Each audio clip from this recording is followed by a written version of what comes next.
Well, hello and good afternoon, everyone. Welcome to this week's Building Power Grassroots Education Advocacy with me, your host, Zakiya Jabbar. I am glad to welcome you all to what is going to be a very, very important conversation today. My guest today is my friend, Dr. Chioma Oruh. And I have to read this sister's bio to you all, and I put an emphasis on doctor. She doesn't do that, but I do, because I think that it's important when Black folks and Black women work hard at their higher education and get those documents. It's important that we recognize them as such.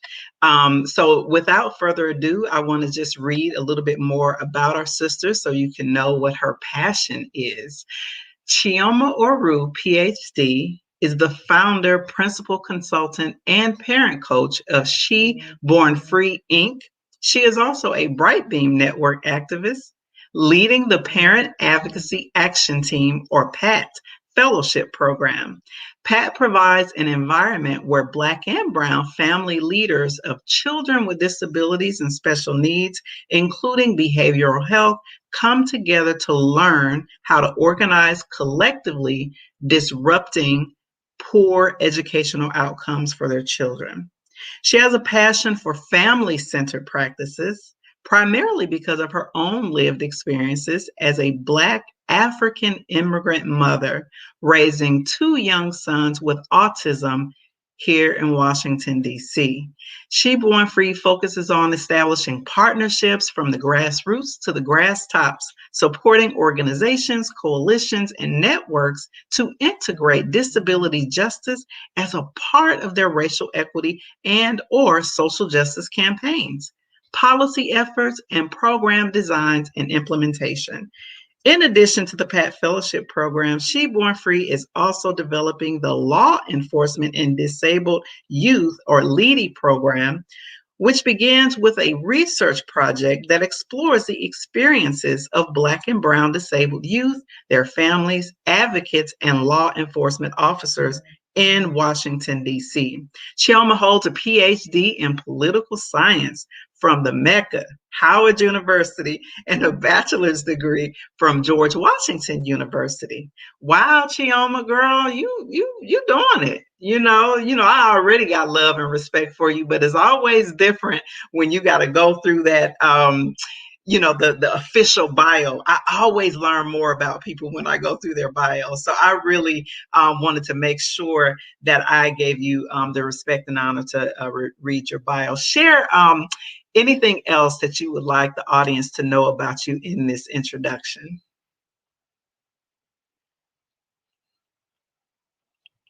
Can you hear me? Oh, I think we're having some technical difficulties. Yeah, looks like she's frozen. Oh. Well, yeah, sorry. My can you hear me? Now I can. Okay, yeah. So my internet, it's a lot of users. So usually, and this is peak time in the household.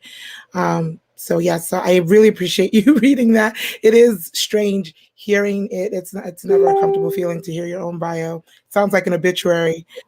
Oh no, girl, stop. Oh my God. Oh, that sounds like an obituary. Girl, you are amazing. But please share anything else you'd like the audience to know about you. And then we're going to hop right in this discussion. Yeah, I'm a mom. That's the most essential thing about me. And I'm a mom of two brilliant sons, Yes. Atulegu and Jedi Jadafor. They're both autistic. And they're going to grow to be brilliant Black men that make their own contributions if I have anything to do with it. That's I'm also a sister, a very proud sister of two brothers who have their own independent struggles in life. And, that's actually in my culture, the brother-sister relationship is probably the most important relationship. And so those are some of the most important people in my life. And of course, I'm a daughter, right? I did not birth myself. And I love my mom's here. My dad unfortunately passed last year. And, family means everything, which is why even in my practice and what my contribution to the community is to center that, it's another code for African centered, that's truly. right. That's right. But I think it's, somewhat more digestible, or depending on the audience, some people may miss it as African centered as it's stated. But every principle that centers the family that I have discovered through my life has reinforced, what our ancestors, how they So navigated true. the political space, how they decided policy and polity, and it's key and crucial Yeah. to Africanness. That's right. That's right. And thank you for that. Yes, I love that part of your bio when you said you approach the work um, family centered, and I do too. I never like described it that way, but I always have done my organizing from that approach, the family centered approach, not discounting anybody Right. in our family, right? And we know how important extended family is. That's certainly how my family operates, So anyway, we've been through a lot, right? I Yeah. mean, Too much. you specifically, right? And I stood with you and so many other amazing activists and organizers here in DC just last week, right? Yeah. So for the audience, if you don't know, and maybe we can pull this up and share the article from, I believe it was WUSA here in DC. Our local media picked up what happened to our sister Chioma and her beautiful 7-year-old son. You shared via social media, which is how I found out about it, which was on Twitter, a live video of of the school bus that your children and other children were on, and the issue was around a face covering or face mask. But children are children. We know that children are going to do things that what I mean. They're kids. Right. But one of the things that struck me about that as a mother, I connected with you immediately when you discovered that these, let me just say people, because I want to say another word, that these people called the police after all we've been through, after all we see currently. We ain't even talking about We're not history. done. We Right. talking about what happened literally yesterday somewhere, Right. right?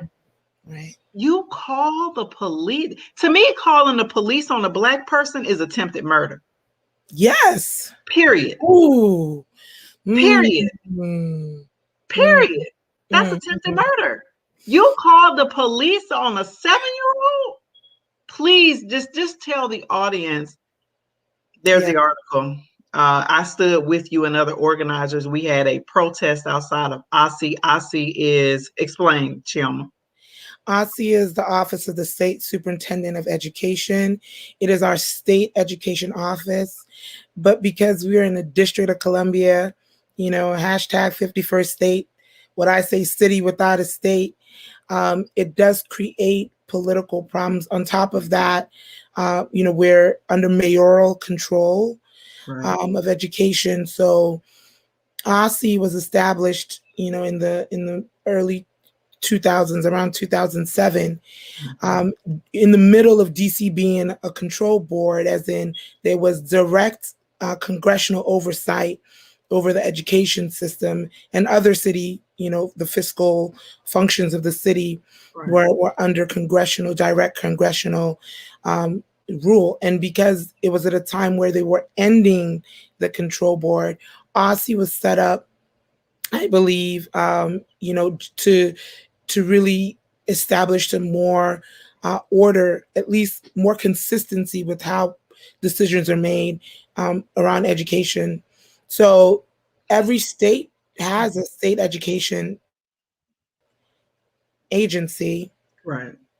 Sorry, every state has a state education agency, and so does every state has at least a local education agency is the what Right. happens at the local level. Right. Policy is more than our state education agency in when it comes to special education services, Right.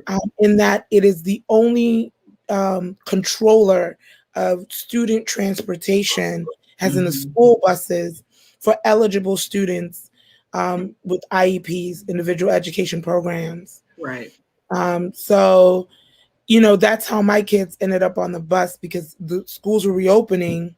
Right. And, my kids go actually to a private school in Rockville. We had to gain eligibility. That's a whole nother conversation around, gaining eligibility. Should one decide it's not for everyone, not everyone can get it. It's actually pretty hard to Right. get, but it's also not what every family wants. So it really is about parental choice and due process rights. But my boys both ended up in the school, Shepherd Pratt in Rockville, which I found to be much more effective for what they need educationally and just to grow to be good men in terms of what they're working with and who they are. And their job was to literally get my kids where they needed to go to access free and appropriate public education. And they failed at that. They Not failed. only did they fail, but uh, you know, I appreciate you for saying it, and just shout out to you for your advocacy. Shout out to you for being unrelenting when it comes to advocating for your babies. The amount of energy, and I want to talk about that too. People oftentimes say black, parents or black. Having some internet issues. Let me keep talking. But a lot of times people say that black parents don't care about their children's education.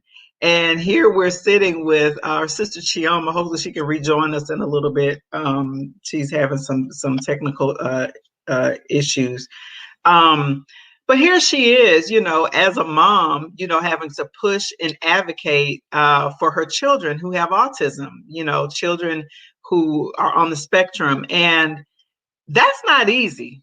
And if any parents are watching, please, light up the comments. Let us know what your experience is. If you also have children with disabilities, how hard it is to continue to advocate for your children and the amount of time. Let's talk about that. It's almost a full-time job. Neither one of my children have disabilities, and I know that advocating for them is a full-time job.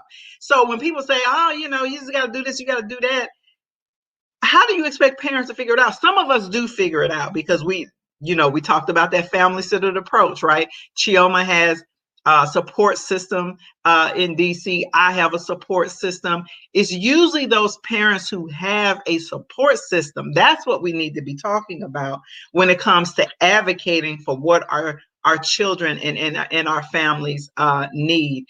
Feel free, Chioma, to just share where things are now, how you are, what sort of what is the next steps after this horrific experience. How are your boys? How are they doing? Yeah, I mean, so the challenge with so autism is a wide spectrum, and some kids are very verbal, and some kids are not verbal at all, and some kids are a little bit in between. And my kids are a little bit in between. They're functionally verbal, so they can communicate what they need and what they want, but they keep it Right, very, it's, not mechanical, but technical, right? right, Technical communication. And they're learning to communicate like their emotions and the more nuanced feelings that these are learning curves for them, right? right, These are things that are not very easy. And I mean, I think boys for socialization and maybe some other reasons in general have a harder time in terms of gauging them. right, With the added layer of autism, it's really hard to know where they are emotionally. And so I'm very conscious of that, that just because I don't have the tools to interpret, like you said, there's the village. And Yes. part of my responsibility is to ensure that they don't digest the events and activities of what happened. I'm picking up what my oldest son, particularly, who was much more expressive than Jedi, the 7-year old, who was actually the target and focus of the whole thing. Like Right. Jedi's more, he's much more introverted.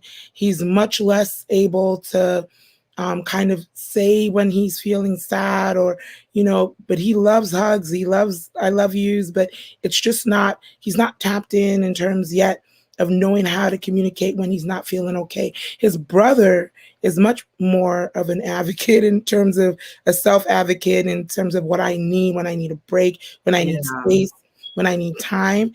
And Right.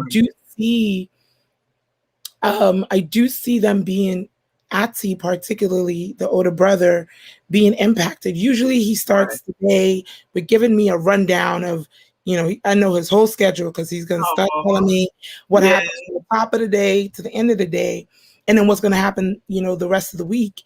And Right. so they start back school tomorrow, and he didn't used to incorporate the school bus. So he'll be like, so I'm gonna wake up, I'm gonna brush my teeth, I'm gonna have breakfast, I'm gonna go to school, I'm gonna see my friends. But now when he's prepping to say all of that, he's adding the school bus, where the school Wow. bus is not part of his narrative. Consciously, right, adding the school bus. It wasn't part of, I mean, I've heard the spiel. I mean, we've been doing Yeah. it for a long time. Right, right. But he's never really integrated the school bus. But now the school bus is a feature in his daily narrative. Now that tomorrow will actually be the first day back on the bus. Because again, they've been Wow. on spring break. They took a week off, I think, for quarantine. And now this is the first week, and it's hybrid. So my boys are on the B schedule, and they go to school Thursday and Friday. Yeah. So we'll find out tomorrow. We've been in communication with Aussie. Um, Right. and, I mean, it is what I don't feel very confident in the communication, and ensuring that this Clearly, is yeah. a forward going problem. Right. But they are, I guess, as responsive. I mean, they're responsive, Yeah. in bare Yeah, minimum. they responsive because they scared of a lawsuit. They ass responsive. They know Right, what's right. up. They better be responsive. And one of the things that I learned is that disability law, wait, man, you talked about that. That law is tight. And I remember organizing back in Dayton, Ohio, and when we would do Know Your Rights trainings with families. That I learned that quickly because we partnered with a legal advocacy organization. Shout out to Legal Aid of Western Ohio and Mm, Advocates for Basic Legal Equality in Dayton. But they would provide, the Toledo office actually would come down from Toledo and provide those Know Your Rights trainings. And I remember learning so much about the IDEA and the 504. Parents don't generally just know that. We don't know, like we just know the education laws, you know what I mean? Like, and know our rights and know like let me tell you, yep. 100% of the time, because Dayton, it was low wealth. So Dayton as an entire city is like Ward 7 and 8. It's the Wow. neglected, you know what I mean? So east and west, there's a small little pocket of somewhat middle class Black folks, including my great aunt and uncle, Mm, Russell and Creola Reese. Shout out to my family, who worked those high-end middle-class jobs at the General Motors plants. And so they're all mm, retirees now.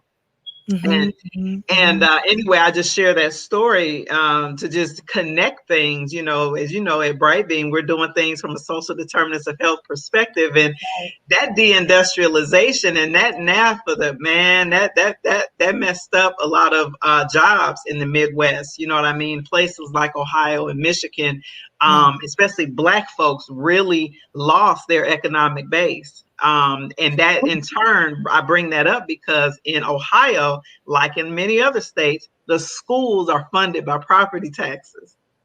right? Yes. And that's so when I talk about those high-end jobs going and that economic base, that directly impacts education and how Black children are educated in the state of Ohio. Anyway, I Absolutely. Absolutely. absolutely, but I wanted to for you and I to really have this, what for me is really an emotional week or two. It's just been a lot.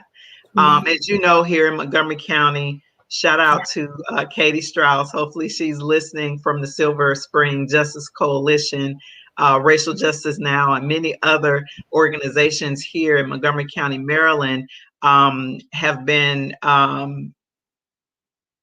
advocating for the family of the 5-year-old, where 2 Black police officers here in Montgomery County, we're supposed to be the Mecca around here. It's all that. Um, yeah, right. 2 Black police officers uh, chastised, berated, called a 5-year-old boy a beast to his face. Call that baby a beast. Yeah, that just happened. It's been all over the news. Actually, it happened in January, but the lawsuit hit the media in January of this year. And so the community started having a response in February. We had a protest down near the East Silver Spring Elementary School where it happened, and all of this. So all of this is happening. Your son, 7 years old, having the police called on him. And keep in mind, these are school officials calling the police on Black babies. Black babies. Yeah, I heard about there was a situation in North Carolina my students were telling me about, where they like literally arrested like a 6-year-old kid or something like that. It was Florida too. It was a little Black girl in Florida. Flowers. Yes. Yeah. Yes. So I'm making that connection, sister, because we also see that state-sanctioned violence. So that's state-sanctioned violence too, from the schools. Montgomery County Public Schools still has to hold accountable the assistant principal and whoever called the police on that baby. One of the things after watching the first 15 minutes of the video of we're having some technical difficulties again. One of the things that I found out or that came to mind for me when I watched the dash or the what you call a body cam video from the police. I couldn't watch the whole thing. It was about 50 minutes long. I watched the first 15 minutes, and one of the things that stood out to me that hurt my feelings was the fact that that baby was screaming, saying, I don't want to go to school. I don't want to go back to school. I don't want to go. I don't want to go. And there he is. So the cop hopped out of the car on 10 from the video, hopped out of his police car on 10. He was already amped up. That's what's so sick about it. And then I thought about my experience as a mother with my 3-year-old Black son at the time. And I remember how the teachers and the administrators would describe my baby. I remember the adjectives they would use for my baby. And so I began to think, I said, that cop hopped out on 10. I said, what the hell did the school say when they called the police about this baby? Do you understand me?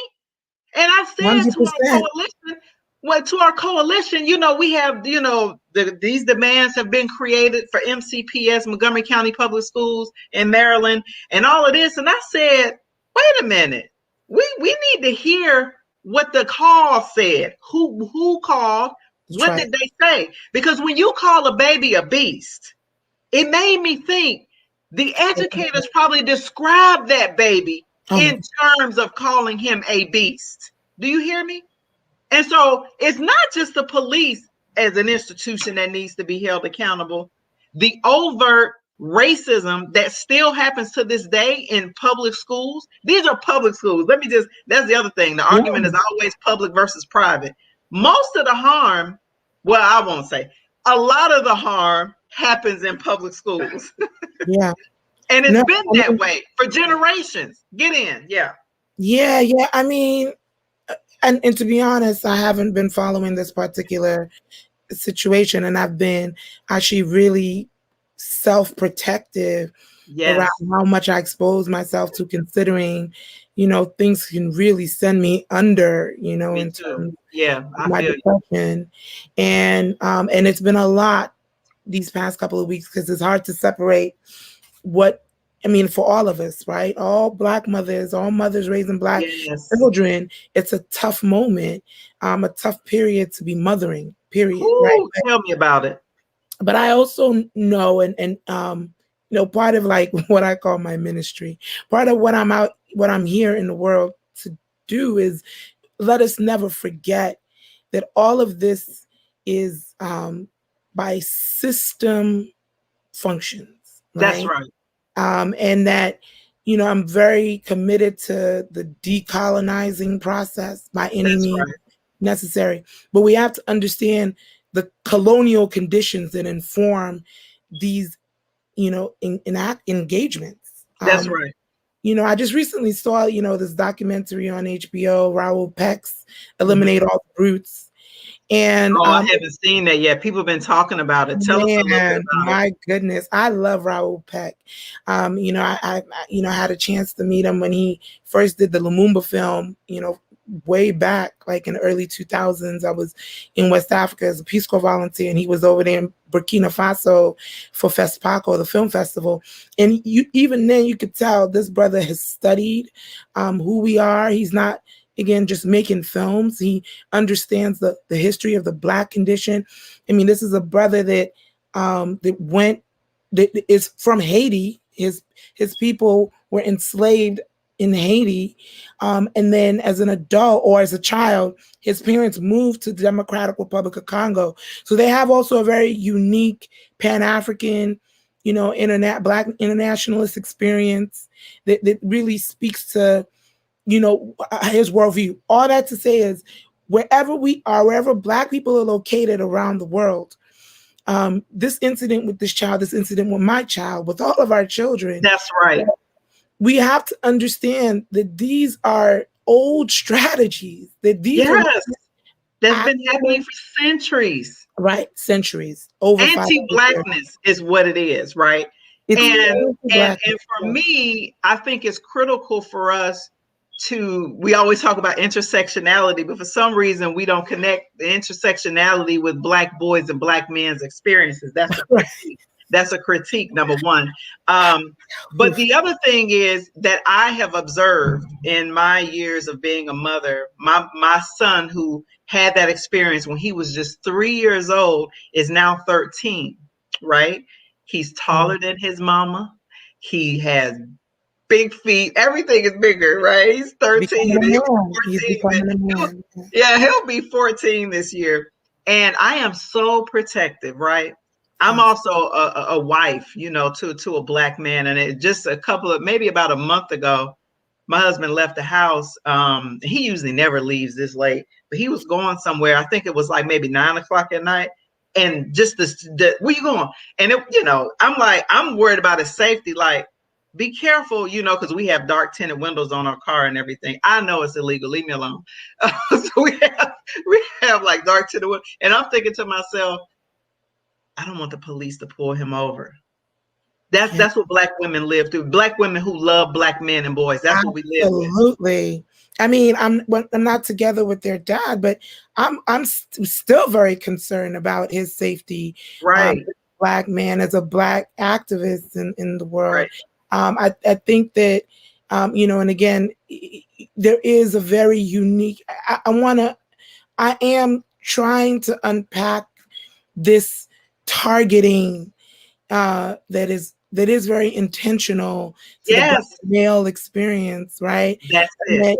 and we do not unpack that well, even Mm. within, the social justice progressive, Especially in the social justice world. I right, do think that academics, who are African centered and Pan Africanist, I right. believe that they do include the Black male, Black boy experience. Shout out to folks like Dr. Joanza Kunjufu, Asa Hilliard, all of these Yep. folks who did this amazing work. Yes. Um, Yes. Yes. that broke down, the edge of how we educate our children to everything, to that lived experience.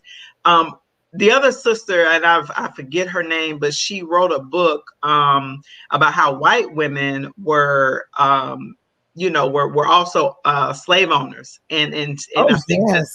oh yeah, it's called "They Were Her Property." And talks about the rape Yeah. of black men on the plantations and all of those different things, throughout history, even after enslavement. If we Yeah. remember the story of Rosewood in Florida, the whole town was burned down because a white woman said a black man had raped her. So all of Yes. those different things we don't talk about, and I would be wrong if I didn't give a huge big love to Dr. Tommy Curry. He wrote the book The Man Not. If you Yeah. all are listening to this, I highly recommend it. It is by far, in recent times, I would say, the most in-depth, fact driven. There's so many citations in that book. The citations are a whole chapter.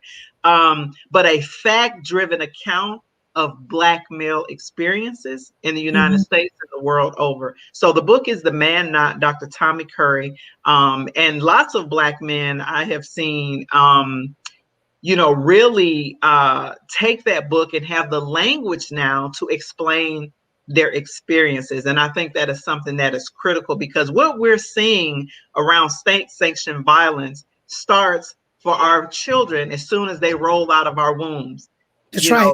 The picture of the preschoolers, we're going to pull that up. Preschoolers in Georgia, did you see it? No. We're not giving food. They fed the white children, but left the black preschoolers. Oh yeah, I heard that. I mean, if we really were to like go through all the little microaggressions that occur, I mean, I was saying that even in my situation, people respond to the police. Oh my gosh, it's terrible. They call the police. And it is. But there is so many layers and levels of violence. It was violent the minute they said, get your kid off the bus. Facts. He's wearing a mask, right? Facts. It was already violent. And then, and I want to say, so part of my unpacking in terms of this targeting of the black male experiences, that I think that we also, in the social justice space, particularly within, the feminist framing of contradictions and phenomenon, don't get me started. Don't really also, how do I put this? Respect the level of trauma that that the psychological damage and what that means and translates in behavior. So even in incidences of domestic violence, which we can definitely unpack that. There's a radical collective insight, Women of Color, was like, hey, we don't have to call the police for domestic disputes. We don't have to involve the state in these internal contradictions or these horizontal issues. And we do not give each other grace and space, especially when it's a non-violent encounter. We think it's an excuse when somebody says, I'm popping off on you, I'm snapping, I'm not speaking to you in the right tone. It's not that people are trying to be misogynist or discredit womanness, is that there's a lot of pain informing every interaction. And again, I'm not making any excuses, but I'm just saying that we do not give the respect of the differentiation of the black male experience and how we cannot singularly apply a gendered lens. I wrote a whole dissertation, around just that, because I did my dissertation on the rape crisis in the Democratic Republic of Congo. And we know that the people raping black men, we know that, but that's all the international community was concerned with in that phenomenon. And that actually drove me to try and understand the colonial conditions that really, I came across like Ida B. Wells and see, what you're talking about, like, from the end of slavery, like the next, during that early Jim Crow era, a big key aspect of getting lynched was, again, these accusations, many mostly false, by white women criminalizing Black male sexuality, right? Which is what it is when you talk about rape, right? And false rape. And full disclosure, I'm a rape survivor myself. Yeah, I'm not gonna, say there's anything great or glorious or redeeming about rape. absolutely not. No, that's Time, not what I'm saying at all. but we have to respect our own history and, Absolutely. and what happens as a consequence of Right. our history, and that it's never irrational. You can always connect it back to colonialism, to capitalism, to the motivations of the material reality. Right. People don't just do these things or express things, and usually that power is not. Black men don't have power, first of all. Even Thank if they you. run Thank countries, you. In order to even be patriarchal, you have to have power. right, and people will say there are 54 African countries, majority of which are run by Black men. Well, that means you don't know anything about Africa. If you think that is the case, if you don't know how the money moves, throughout the continent of Africa, and even Yeah, the there's still Caribbean. black faces on. Yeah, you're right in terms of like, how debt is held over the heads of black countries still to this day, the neo-colonialism that is rampant. But I wanted to just let folks know I ain't just talking to talk. I'm a reader. And in terms, Ooh, when it comes to feminism, I personally identify as an Africana woman is specifically because it is a family-centered approach. yeah, Anybody who knows anything about Dr. Clenora Hudson Weems, shout out to our dear sister elder.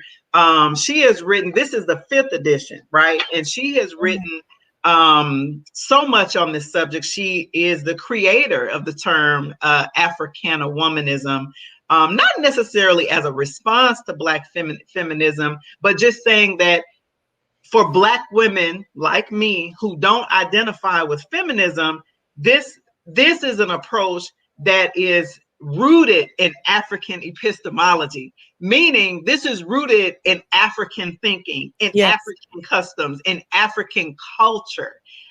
Feminism in and of itself is a Western concept. That is a fact. I'm right, sure there are people who will argue with that, but it is. It's a Western concept, and you can throw Black on top of it, but it does not negate the fact that it is a Western concept. And I wanted to share also as well, this is an old book, as you all can see. oh yeah, Dr. Robert Staples, before Dr. Tommy Curry, was the foremost thinker, and rest his soul, he's an ancestor now, was the foremost thinker on Black men and Black masculinity. And I encourage everybody. Unfortunately, these books are probably very expensive now since he has passed on. But this is a book that I would recommend everybody read. Black Masculinity, the Black Male's Role in American Society by Dr. Robert Staples from San Francisco State University, which is the home of the very first Black Studies program in the United States. So yeah, anyway, y'all yeah. know I love giving history lessons. Go ahead, No, sister. I feel you. I mean, and thank you for bringing those great, powerful scripts in here. I mean, I personally am, when it comes to gender theory, I'm kind of agnostic. Like, I don't really, Yeah, I'm not, I'm not a feminist. I don't necessarily think I'm a womanist, but I have an appreciation for a gender narrative, and it goes both ways. Like, amen. so for me, it's like there's a book called the Invention of Women, Mm-hmm. right? I think forget the name of the author, but she I believe she identifies as she wrote about, like, in the pre-colonial. She's a Yoruba woman, I believe. I know who you talking about. I cannot. Oyewumi. Onyewima. Oyewumi. I Yeah, didn't know the last name. Tommy I didn't want references to mess her it work up. in his book. Yes. I didn't want to mess it up, right? But Yeah. in that, she's a Yoruba woman, and she was speaking. Yeah. So a lot of the citations in that book, The Invention of Right. Women, was rooted in Yoruba culture. And Yoruba culture is very interesting, considering that there's a section of them that were able to maintain indigenous identity. There's another section of them that was like Islamicized during Right. Islamic invasions, and another section that were Christianized during the European invasions. Right. And so they're also very interesting conglomerate. But anyways, the book. Oh, somebody gave her name, Dr. Oyewumi. Onyewumi. Yes. Okay, Yeah, here it is. Let something me like put it that. up. Respect to That's her. her name right there. Yeah, That's her. Onyewumi. Yeah. Absolutely, absolutely. What I really loved, it's a great book. And part of what I thought was significant about that book was that pre-colonially, right? The reason why I went even hunting for this kind of information is this standard kind of conversation we have. And when it says, oh, patriarchy predates, Europeans, right? And that, African societies, pre-colonial African societies were also oppressive towards women. Dr. John Henry Clark would chop that up, and he has plenty of times.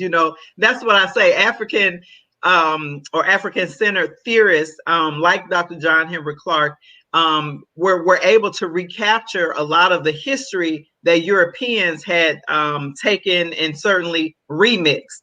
And so that actually is categorically false. But go ahead. Yeah, and he's not alone, right? I mean, Ife Amadume, who based her theory on primordial African matriarchy off of Cheikh Diop's two cradle That's theory. right, two cradle theory. And Cheikh Diop really, actually, I think, does the best job he does of explaining the history of the world from that perspective of what is the origin of patriarchy. Right. I want to say that analysis on patriarchy does not render one a feminist. Patriarchy is a fact of political history, right? Like patriarchy is in terms of order and practice. And that, African societies, indigenous African societies, again, and I say that because of the Islamization of Africa and how that influenced the development of some societies to be more patriarchal because of the origin of Islam. But then in the indigenous cultures of Africa, they are in sub-Saharan Africa, practice the Bantu people particularly and primarily, and the descendants of the Bantu, which, hub in the Congo, are matriarchal societies. And that never meant the domination of women. It always meant the centering of children. It always meant the centering on the next generation and the generations in front, and the role of the mother in that prioritization. That if you invest in her, if you create a policy around the mother and not the woman, right? That's the other thing. There's just this obsession, and I think with like our gender, period. And in pre-colonial African societies, you were not ID'd by your gender. Matter of fact, Onyewumi in the Invention of Women would say that it was colonialism, it was the European presence in Africa that created gender. They created race too. Created everything. They just were making up shit, right? Just making up some stuff as they were going. It was just making it divide people. That's what it's all about. The dividing and conquering of a people. You create identities and impose them on the communities that they're conquering. It's a tried and true tactic. Unfortunately, divide and conquer is a tried and true tactic. And if we understand why, though, the why is, to me, the most political solvent and fascinating aspect of this. And I don't think there's a truth about this that has been truly unpacked in African studies, certainly not in, political science, which is my discipline, right? And the very white centering in terms of the political science discipline, outside of like Howard University, which we do have a Black politics track. But then if we are to be in our African mind as we think about the political landscape in the science of engagement in the political sphere, we would recognize that the true crime of European invasion and disruption of our experiences that continue till today, clearly, to this minute, to this moment. We're talking right now. We don't know what's going on. Next thing we're going to hear is another thing that's going to, abuse our psyche. But the true crime is that they took away our value structure, which was rooted and grounded in matriarchal practices. Diop would say that men defended and protected matriarchy. Absolutely. because they understood their self-interest in it. They understood their own protection in it. The mother gives the inheritance, who? To her first son and her first daughter. At least that's in the Igbo culture. The most important people in the family is not mommy and daddy, is the Ada, the first daughter, the Yes. Opara, the first son. Yes. Those are the two people that carry it on. They're the ones from childhood. You are taking them through what it means to carry on. And who's doing that?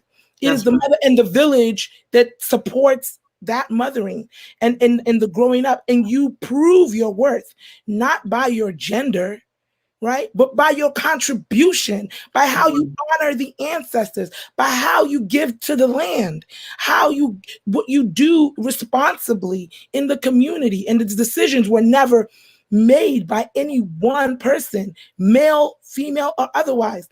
It was always made in council. We were true democracies, the original democracies. And so so democracy is very personal to me. I know it's a very like, we unfortunately water it down and what it means. We associate it with the Democratic Party. Western, yeah, no, they water down everything. I'm not an anarchist for these reasons, in that social order through true democratic practices, which are very African, have what, in fact, gotten civilization to the point in which we could actually have order around what we did and reduce conflict. I'm always afraid of anarchic theory, in that there is a fact of human experience and of existence, of domination. And if we do not have rules of engagement and rules that do not oppress, that we can create rules that don't oppress. We can create systems that are equitable. We did, in fact. That's right. We did. That's right. And so, trying to maybe tie it all in, right? Like, if we know the original sin and the original crime against African people was the disruption of our system that disrupted the value structure of how we function and who mattered, right? Like, the true assault is on the children. Right. Men and women stop centering themselves in this conversation of what's wrong with our society. And our children are kind of androgynous, right? Like, they don't really discover themselves till much later. And it's irrelevant to me, right? But I do respect that. Like Malcolm X would say, you got to speak to people in language they understand. If you think the worst way to hurt me is by hurting my son, my brother, my father, my partner, you got a big problem. Right. Then you have a problem with me. You got a big problem with me. You have a problem with absolutely. Me. Yeah, you got a problem with me as a Black woman. In the spirit, you absolutely have a problem with me as a Black woman. And I think that we should stop allowing that division in our movement work. That there's a way. I have a gender theory, but I don't have I'm not religious about my gender theory. In that there's some things I will take from feminism, some things I will take from womanism, some things I will just, many things I will leave all alone, right? Because my real mission here is revolution. I mean, that ain't got nothing to do with gender. It's about people and correcting the wrongs that continue to occur without any like, our path forward is really bleak and blurry. But I also trust the scientific process of change in terms of dialectical, historical materialism, that it takes but a minute for something to snap. And we've seen many of those moments usually co-opted in the spirit of Black Lives Matter. I mean, like, when somebody co-opts that moment, that's a really major crime. When you've positioned yourself to disrupt the people's natural move towards overturning dysfunctional processes, then you are in the way.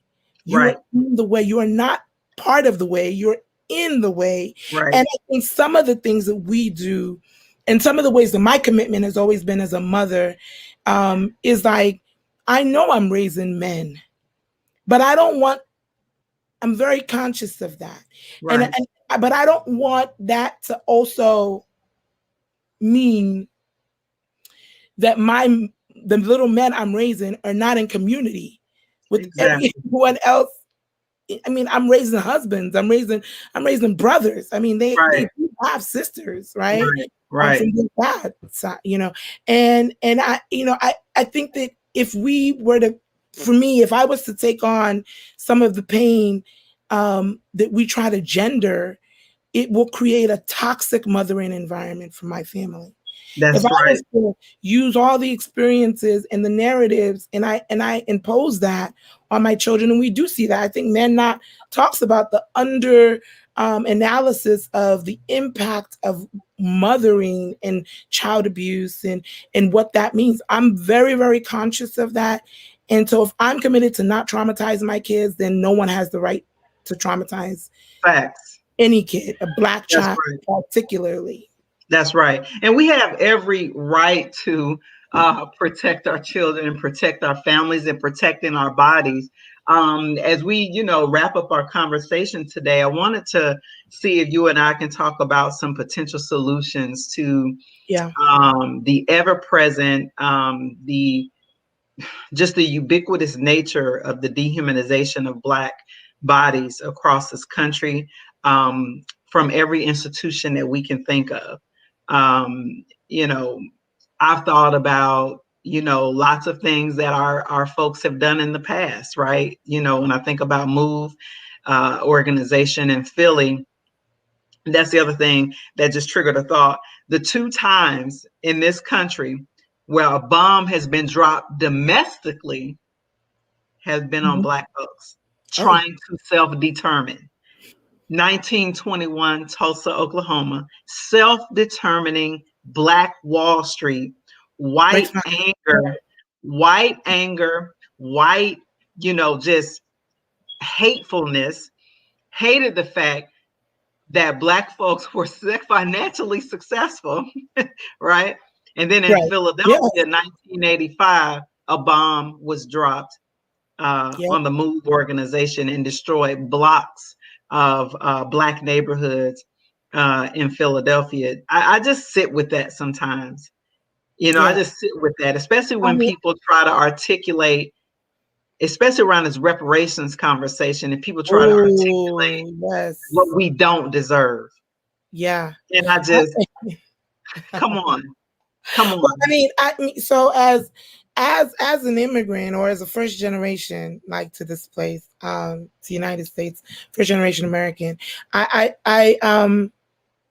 you know, it never ceases to amaze me the extent to Yeah, which white power has gone and how hidden that knowledge is that's right. from Black people. Like, we Yeah. don't believe it when we hear it. We don't believe that we are under the kind of attack we're under, right? We're And at war. People we're at people think war. that people think that's too much when you say that. That's Yeah, conjecture, right? No, exactly. we are at war, and we have been at war for 500 years. Right, and I don't use that word war. My dad, he fought in a liberation war in Nigeria in an attempt to liberate the Igbos, and so that memory was like the last stuff that he recalled.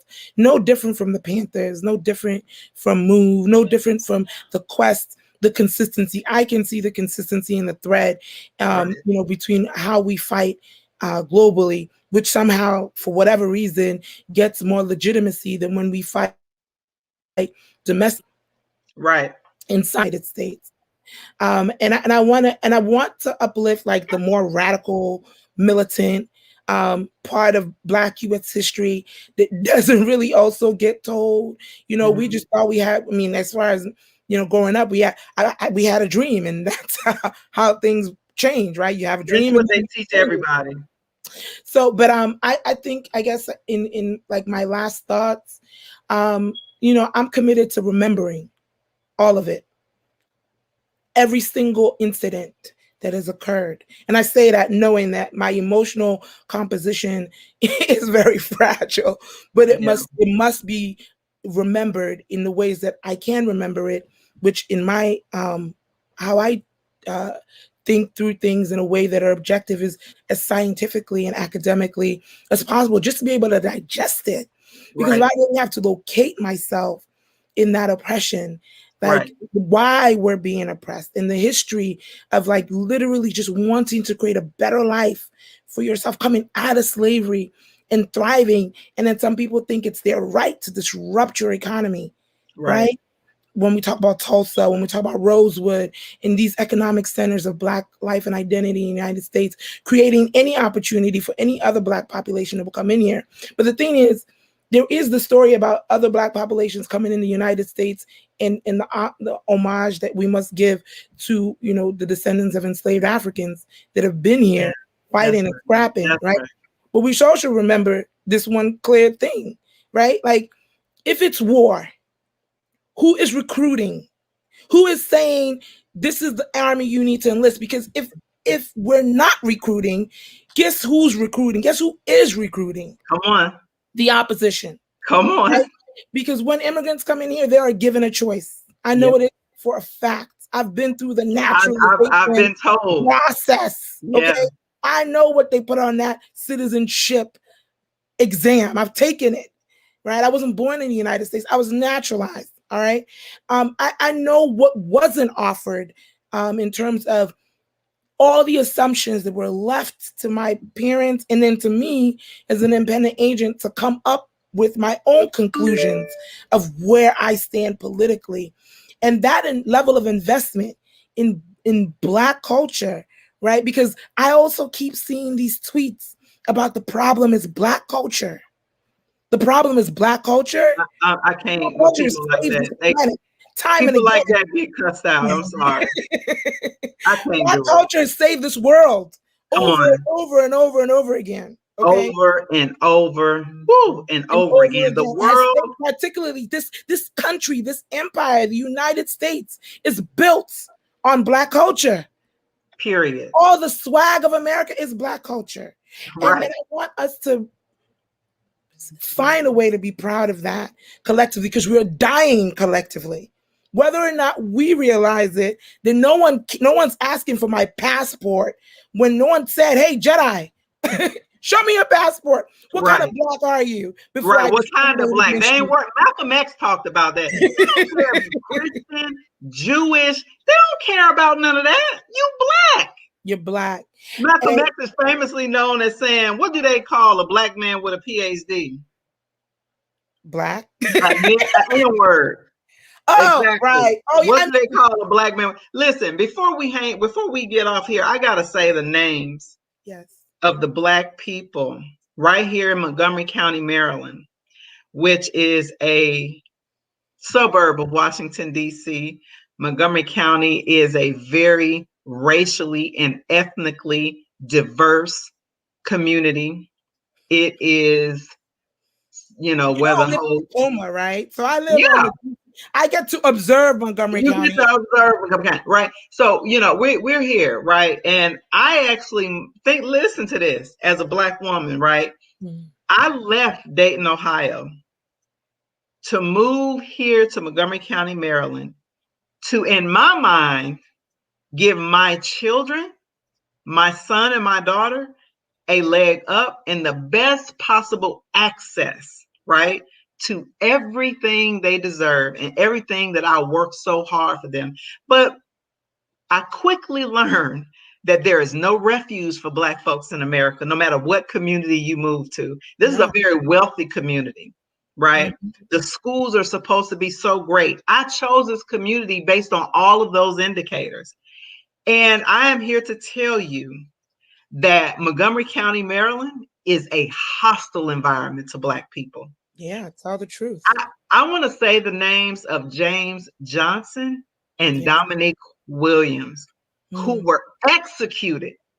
They weren't just murdered. They were executed by an off-duty police officer, David Dixon. He was an off-duty police officer for the Pentagon. This is the DMV, y'all. There's a lot of federal officers around here. Just going on almost 2 weeks People ago. People don't know how military. That's huge. This is the DMV. Almost 2 weeks ago, this white man saw two brothers just driving a car, and he assumed that they carjacked the car. Now, the last time I checked, a carjacking, even if you did carjack a car, You don't execute people summarily on the spot. I thought there was a judicial process for that. Due process, He executed those 2 Black men. There are 8 children between the 2 of them that no longer have a father. Right? I mean, this is what's happening in this so-called violence. We just saw it in Minneapolis again, right? I mean, every day, judge, jury, and executioner, due process. I mean, if there is a theme, we need to take on. And you help me understand. Everybody that's listening, say their names. James Johnson and Dominique Williams, because this didn't get national attention. There have been 5 Black men, African immigrants. 3 of them have been African immigrants. Kwabena was murdered by Gaithersburg police a month ago, right? Gaithersburg is a community in Montgomery County, Maryland. It's a city. So this is a direct line of institutions who seek to dehumanize and murder Black folks. That's right. Black they only want to talk about due process when it comes to the killer cops, right? Yeah, word, right? Due process works both ways, and you help me understand the due process. The 14th Amendment actually comes out of Black struggle. 13 and 14th Amendment were passed together. It was the 3 amendments that was passed after the Emancipation Proclamation. The 13th, 14th, and 15th Amendment was meant for Black people. Yep. Listen, I got to say the name of a sister, a Black woman. We, as you know, Chioma, we live in one of the most wealthy areas in the country because of all of the federal resources. The seat of our federal government is here, Washington, D.C. Yeah. There's a lot of wealth in this community, right? But we also have a lot of unhoused folks. And I see our brother Maurice Cook from Serve Your City. Shout out to Serve Your City. Shout out to Serve Your City in the comments right now. And they absolutely serve the city. I see our brother Maurice. Sometimes I get teary-eyed when I see him out there doing the work, being the hands and feet of Jesus, as my great grandmother would say, right? And not doing it for clout. He doing it out of love. He can see himself in the unhoused people because most of them are Black. Let's just be real. Most of them are Black. And not only that, most of them are descendants of enslaved Africans that's out there. After they built the White House, Black folks built the White House, and Benjamin Banneker, a Black man, designed the city of Washington, D.C. I went to Benjamin Banneker Academic High School, trust me. I know, on Euclid Street. I mean, D.C. is an interesting place to grow up. I mean, for any Black person, right? It's a fascinating environment. And the Black identity here, I think, is unique. I mean, I didn't even really think about it till I, left the U.S. for a little bit. I did Peace Corps, came back. And when I came back, I just started noticing all these, African people wearing, locks. I'm like, everybody locked up in D.C., right? And this, innate consciousness, this innate Pan-Africanness, this innate like connection, like go-go music is all African. Like, I love this city. I love DC. I will always claim to be a Washingtonian because it's the truth, right? Because of the Black experience, not because of Capitol Hill and none of that, but because this is the true hub, and we have to activate here. Like I realized that when I was doing research on militarism in Africa, like if there's a party to go down, it's gonna go down right here. Let me just say that. My husband says that all the time. Hashem, my husband is a native Washingtonian. Born here, and he lives in North. He grew up in Northeast off of Nanny Helen Burroughs. Shout out to Northeast. Okay. But the sister, let me say her name. That's the homeless, unhoused sister. That this same officer that killed our 2 brothers, right? James Johnson and Dominique Williams. Just a couple of months in 2020, before this same officer executed those 2 Black men, he held a gun to the head of the Black woman. And our sister's name is Sierra Ford, an unhoused Black woman. This same officer held a gun to her head. You hear that? Yeah. So I we, hear it. I hear it all listen, right.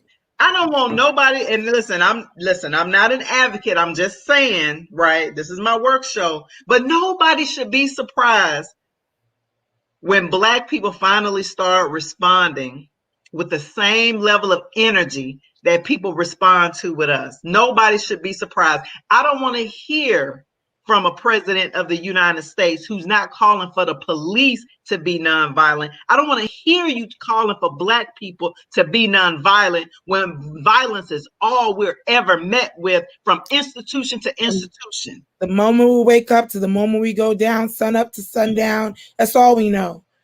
All we know, endless violence. I mean, in the spirit of France Fanon, like, there's some level of purification that comes when you express that which is within you. Like, you shouldn't keep that rage within. My only plead is in the plead of what our consistent ancestors that have been chopping away at, oppressive, the whole white supremacist structure, is it we just got to practice some revolutionary discipline too. I mean, I think these things aren't going to happen overnight. They're not going to happen in one step. And they're not going to happen by one strategy. Those who want to engage in the political system, those who think we're going to do this without engaging in the political system, there needs to be some order to our methods And organization. and organization. Organize, right? Organize. That's right. He gave one of his last few speeches at Howard University before he succumbed to cancer in 1998. Dr. Chioma Oruh, thank you, sister. Thank you Thank for you. spending this hour with me today. We're a little bit over, we're 5 minutes over, and I want to respect everybody's time, including my colleague Josh. Thank you so much. Can I say one very last thing? Yes. I'm going to give you an opportunity to say your last words. Go right ahead. Very last thing. I do want to also, like, we spent a lot of time talking about, our history and the layers and that which divides us, and how we even take action when these constant attacks happen to us. I do want to recognize that Jedi has his own intersection identities, yes, and his maleness is part of his Black identity, but so is his disability. And I want to, the word disability cannot be more offensive than capitalism, cannot be more offensive than colonialism. That disability is actually a politic. And I embrace, the identity that my children have. I encourage others to do so. I embrace my own identity as somebody who is neurodiverse. And that's a part of the story too. And the ability to live free, the ability to navigate this world freely is extremely part and linked to the liberation agenda as a whole. And then I know my kids would be safe in an African-centered world. I know that for a fact. Yes. Thank you, Dr. Chioma Oruh. I appreciate you, sister. I stand with you, and I am always here as a resource to support you in any endeavor that you're doing. Know that. Thank you for joining me today. I love you dearly. Like, thank you for everything you do. I thank you so much. Thanks to all of you as listeners. We will be back next week, Wednesday at noon, every week, building power, grassroots education advocacy with me, your host, Zakiya Sankara-Jabbar. And make sure you all share this conversation. There was a lot of gems dropped. Dr. Oruh dropped a lot of gems. Make sure y'all share this and invite folks to listen to this discussion. Thank you all so much, and take care, everybody.